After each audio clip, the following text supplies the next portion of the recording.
News మీకోసం.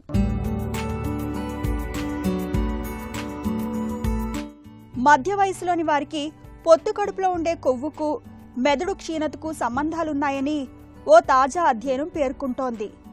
అధిక కొవ్వుతో బాధపడుతున్న వారు తొందరగా మెదడు క్షీణతకు గురవుతున్నారని ఆ అధ్యయనం తేల్చి చెబుతోంది. మధ్య వయసు చివరి దశలో ఉన్న 533 మంది మహిళలు, పురుషులపై ఇజ్రాయెల్లోని Ben Gurion University of Negev, అమెరికాలోని Harvard School of Public Health కు చెందిన శాస్త్రవేత్తలు సంయుక్తంగా 16 ఏళ్ల పాటు పరిశోధనలు జరిపారు. ఈ అధ్యయనాన్ని నేచర్ కమ్యూనికేషన్ జర్నల్ తాజాగా ప్రచురించింది. పొత్తు కడుపులో అధిక కొవ్వు పెరిగే కొద్దీ జ్ఞాపక శక్తి తగ్గిపోవడాన్ని, మెదడు పరిమాణంలో క్షీణతను గుర్తించినట్లు శాస్త్రవేత్తలు తెలిపారు. ఒక ఉప సమూహానికి 5 ఏళ్ల వ్యవధిలో 3 సార్లు మెదడుకు ఎంఆర్ఐ స్కానింగ్ చేసి ఈ ఫలితాన్ని వెలువరించారు.